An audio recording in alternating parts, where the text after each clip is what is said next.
All right, people. I'm sure by now all of you would have heard about the arrival of the so-called ISIS brides to Australia. This was the moment when they touched down.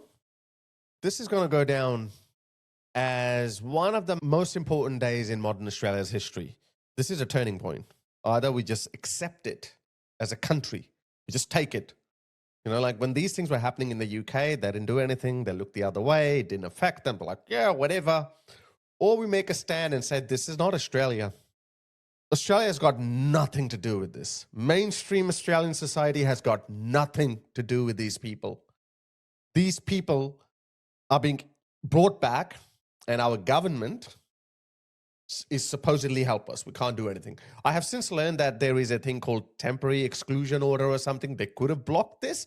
So that's why I'm going to say that this government actually facilitated their return. I know they've been very careful with their wording, and they're saying, oh, we haven't facilitated it. You know, they're Australian citizens. So if they apply for a passport, then there's nothing we can do about it. We have to issue a passport, but they will be charged. And look, they have been charged ever since they got here. That's not the main story, okay? I'm sure you've heard about this, and so many other channels, even the mainstream media is reporting on that. That wasn't the reason why I decided to make a video on this. That's as bad as it is, and I think we'll find out where we go as a country from here.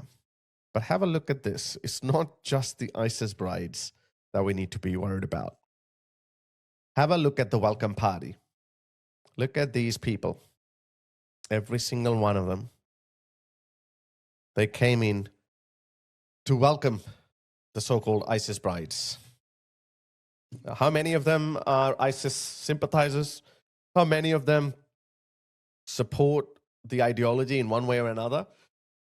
It's a litmus test of our democracy. I haven't seen any Muslim in Australia condemn this. No one.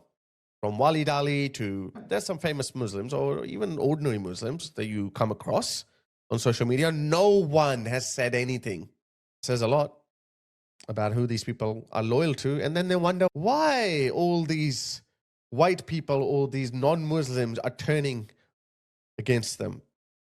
Why are they suddenly becoming so racist? It's got nothing to do with racism. Look at it. This guy's probably white. This guy's white. I don't know what this thing is. Look at that.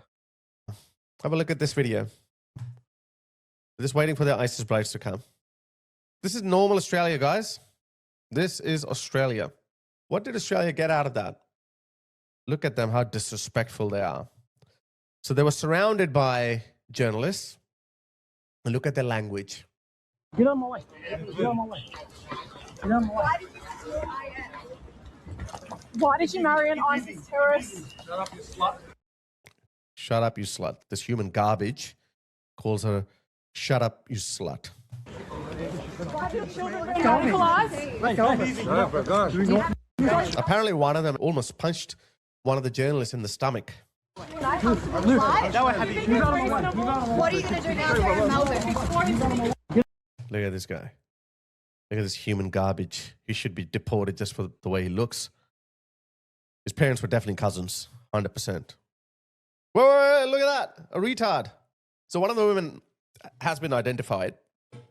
Safaa was located by the Australian in 2019 at the Al Roj detention camp in northeast Syria. During that interview, she insisted she did not want to return to Australia, saying she feared prosecution, a lengthy prison sentence. And let me tell you, I don't think she's going to get any prison sentence. Good luck trying to prove those charges. I think she's been charged with slavery, war crimes, crimes against humanity. Good luck proving that in court. It just doesn't work. She insisted she did not want to return, lengthy prison, and losing custody of her child. But then she came. Then she realized the country that she hates so much. But in the end, oh, please let me in. I hate these people. I'm sorry, guys.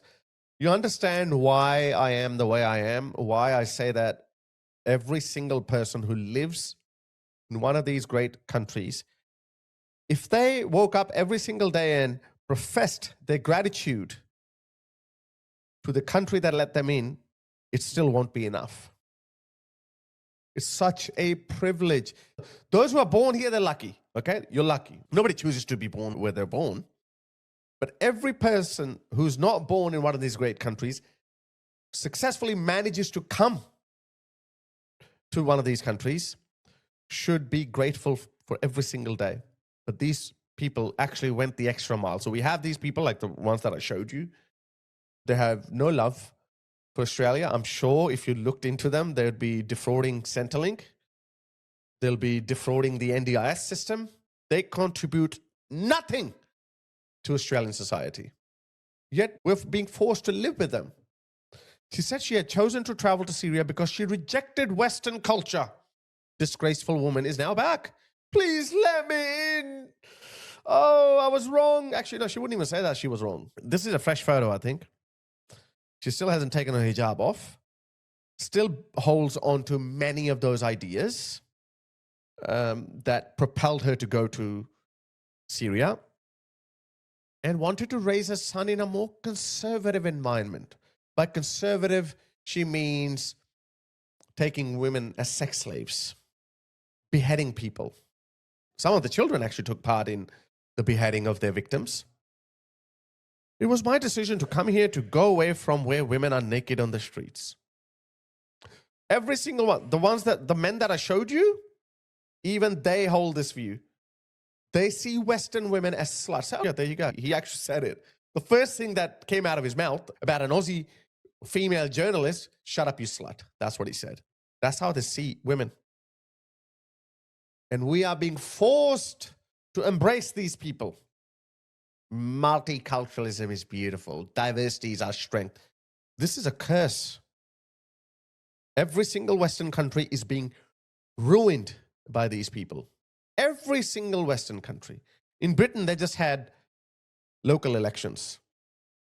208 independent Muslim candidates won. 208. Up from 107 or something. What does that tell you? Actually, you know what I was thinking?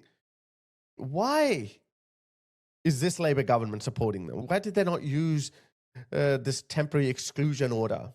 Well, because they don't want to offend the men that you saw. These women have family members. They have a constituency. I'm sure they're from Tony Burke's constituency in Western Sydney, Bankstown or Lakemba. These pathetic politicians, I'm sorry, I'm going to use a really rough language. I don't care. Tony Burke is even more dangerous than Anthony Albanese.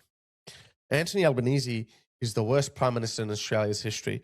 But if Tony Burke were to succeed him, he would obviously be even worse than Anthony Albanese. But let me tell you, loser politicians, just have a look at the UK.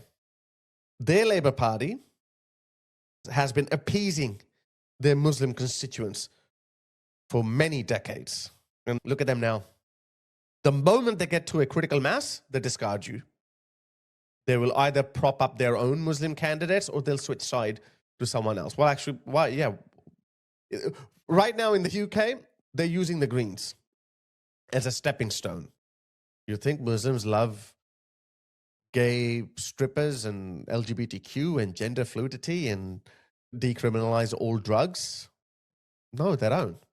Then why are they voting for the Greens? Well, because it's a stepping stone for them. So the Labour Party in the UK is finding out, and I'm so happy that they're finding out. But these Labour politicians in Australia, the very people that you're appeasing at the cost of destroying our country's future, you're not going to get anything in return either. Because within the next 2 or 3 election terms, so probably what's that, 6 to 9 years, their population will double again, as every census has shown in the UK, in the US, and also showing in Australia as well. Muslim population has doubled every 10 years. And it's going to double again because they breed like, you know how. So just to win your next election, you're destroying our country's future. For what? They're not even going to vote for you anymore. I don't want my son to be raised around that. That's what she's saying. But now she wants her son to be raised around here. Look, frankly, they need to be cancelled. There was a new poll conducted recently. 77% of Australians, 77, that's not a country that's polarized. That's 1/3 of the country. 77% of Australians. Sorry, that's my Global Western group. Join that as soon as you can, where we can discuss these topics without a worry in the world. So we can unite our voices. Anyway, so 77% of Australians want every Australian citizen who does not hold Australian values deported. They want them gone. 77%. That's not a polarized country. It's not 50-50. It's not 51-49. It's a clear indication that the Australian public is sick and tired of this. Came to this country that were interested in building it and grateful for the country and what it offered them. But I dare say that in more recent iterations and waves of immigration, we have seen people, as you've said there, who were coming here for a handout and with a certain hatred in their heart towards this country that do not subscribe to our values. I want to address this issue with you, and I thought this was one of the effective videos that I pointed to earlier, where you were standing up in Parliament where you had used the phrase boarding passes as a way to describe a proposed policy for dealing with extremism in Australia. Let's take a listen. Australia must decide, do we further increase ASIO funding or do we start sending people home who have demonstrated hatred for Australians? At ASIO, there are 230 potential terrorists being monitored participating in deradicalisation therapy. And this deradicalization therapy doesn't even work. These children who've come along with these ISIS brides, they're going to go through these de-radicalization program. I can guarantee you none of that is going to work. One of those kids, at least one of them, if not most of them, are going to carry out a terrorist attack in Australia. It's going to happen. None of those kids were born in Australia. They have seen extreme violence. They have grown up in a refugee camp. They weren't even born in Australia, so they're not Australian citizens. We should have no obligation to them. They're going to carry out a terrorist attack, as you saw those people. And those people are going to raise them. That ape-looking man who said, shut up, you slut. It's got nothing to do with Australia. Captain Cook would be like, what the F? Captain Arthur Phillip, the first Governor-General of Australia who raised the Union Jack. They're like, what? That nobody had imagined this. No one. That's a good point.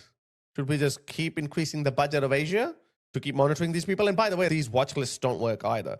How many of these people were known to these authorities? They were already on the watch list. And the watch list doesn't mean that someone is sitting in a car like we see that in American movies and watching them with binoculars and monitoring them like that. That's not what it means, because it's just not possible. You can't keep an eye on these tens of thousands of people. Every single department is overwhelmed. And that's why these people who are already on the watch list, they go out and commit terrorist acts. And we're like, what happened? Oh, and then the government goes into damage control. They start hiding the details. They start hiding the names, because if it's a Muhammad or an Abdul, people will start jumping up and down again. But nothing will happen. Let's bring in more of them. Taxpayers' expense.